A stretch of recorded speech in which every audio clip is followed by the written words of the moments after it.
তিনি যেহেতু দ্রুত সিদ্ধান্ত নিয়ে দ্রুত সংবাদ সম্মেলনটা করার পরিকল্পনা করেছিলেন, পুলিশের একটা প্রস্তুতির বিষয় থাকে যে কোনো ঘটনা সিচুয়েশন ট্যাকেল দেওয়ার জন্য।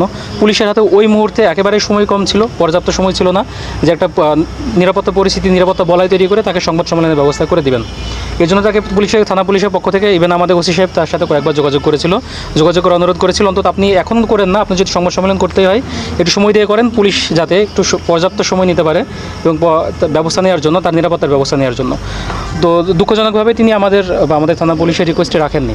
তিনি ওই সময়ে সংবাদ সম্মেলন করার জন্য সেখানে উপস্থিত হন এবং এই প্রেক্ষিতে সেখানে আবারও একটা অপ্রীতিকর পরিস্থিতি, কারণ দুই পক্ষেরই আবারও বিবদমান দুটো পক্ষ আবারও মুখোমুখি হয়ে যায়।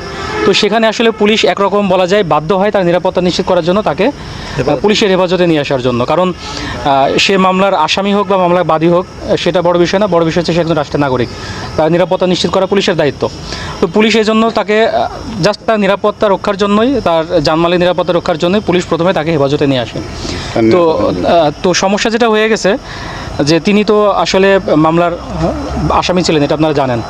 তো থানা পুলিশ একটা মামলার আসামিকে থানাতে একবার পুলিশের হেফাজতে নিয়ে আসার পরে আসলে এইভাবে তার বিরুদ্ধে যেহেতু মামলা ছিল, একেবারে একদিন আগের মামলা, তো এই ধরনের ঘটনাগুলোতে আমি জানি এটা বলা ঠিক হচ্ছে কিনা, পুলিশ অনেক সময় ইগনোর করার চেষ্টা করে আসামি অ্যারেস্টের ব্যাপারে। আসলে এই ধরনের মামলাগুলোতে আসামি অ্যারেস্টের ব্যাপারে পুলিশ সবসময় একটু ধীরে চলনীতিতে আগায়।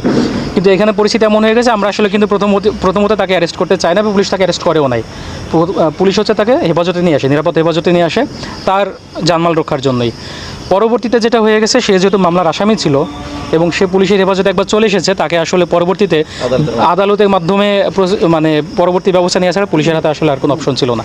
পুলিশ বলা যায় একরকম বাধ্য হয়ে পরবর্তীতে তাকে বিজ্ঞ আদালতে সোপর্দ করে। পরবর্তীতে বিজ্ঞ আদালত পর্যালোচনাপূর্বক বাদী বিবাদী পক্ষ কথা শুনে তাকে জেল হাজতে প্রেরণ করেছেন।